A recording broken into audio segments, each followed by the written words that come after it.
Welcome to Business Week Online's Video Views. I'm Diane Brady, Senior Writer at Business Week, and with me is Nancy Coyne, founder and CEO of Serino Coyne, which is the largest advertising and marketing agency in live entertainment. Is that correct? That's correct. Quite a coup.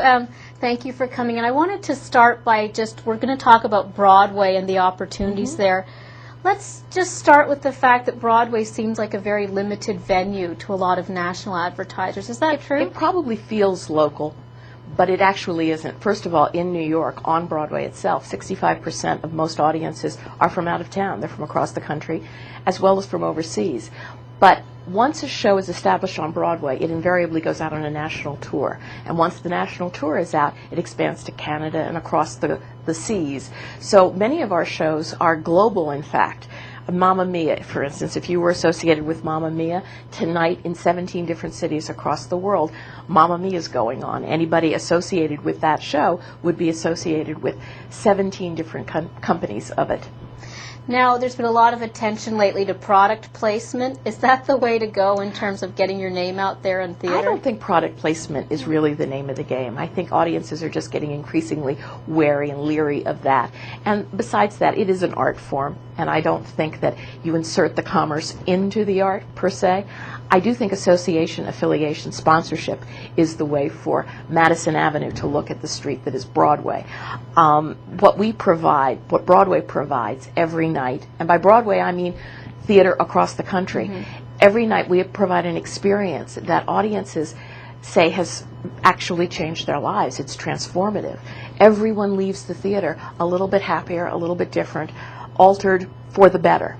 And I think that there's a lot of people that would like to be associated, a lot of products that would like to be associated with bringing you that kind of experience. Does it tend to be the upper tier? Because certainly I'm familiar with American Express, has been a long-time sponsor. It seems like the demographic is very upscale. Again, is that a misconception? I think it is. I think ever since Disney entered this arena, and shows like Beauty and the Beast, which is entering its 12th year, The Lion King going to its 7th year, there's been a family audience on Broadway that has far transcended the elitist image that has been commonly associated with Broadway. Now it's a very wide-ranging demographic. It is intelligent, it is somewhat affluent, it is aspirational to be sure, but people are finding taking their kids to the theater is an incredibly rewarding experience, if only for getting them away from the video game and away from the video screen and the television screen. There's something that happens in a theater to a family that is making them come back, and that's why the product you see, like Chitty Chitty Bang Bang coming to Broadway, is really geared to a much wider demographic than the normal picture of the elitist couple going out for an evening of Pinter plays. Are there particular issues raised with Broadway? Certainly, if you're a beer swilling baseball fan, you don't mind seeing a lot of advertising in the stadium.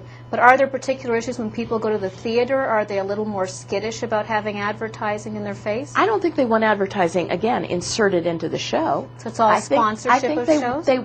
But they do and are happy to have the show provided, brought to them by someone.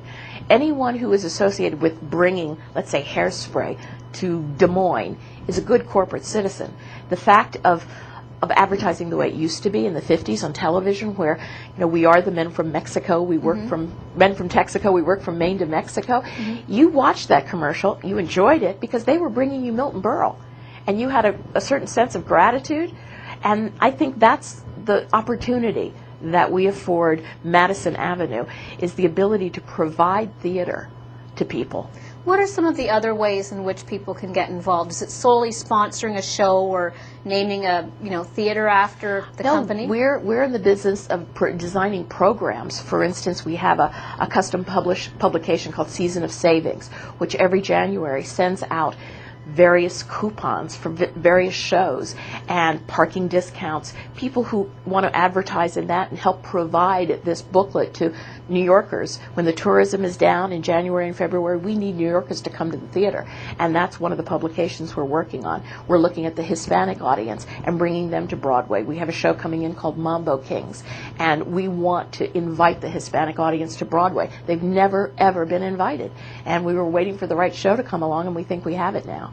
So are you optimistic about theater going forward, or do you have concerns? Certainly the ticket prices continue to be an issue for everybody. I can't tell you how optimistic I am. I mean, I see this as an alternative to the technological advancements. They're fine, they're great, everyone uses them and needs them we're online right now, but the reality is there's nothing that replaces live. Nothing that replaces the experience of me sitting here with you.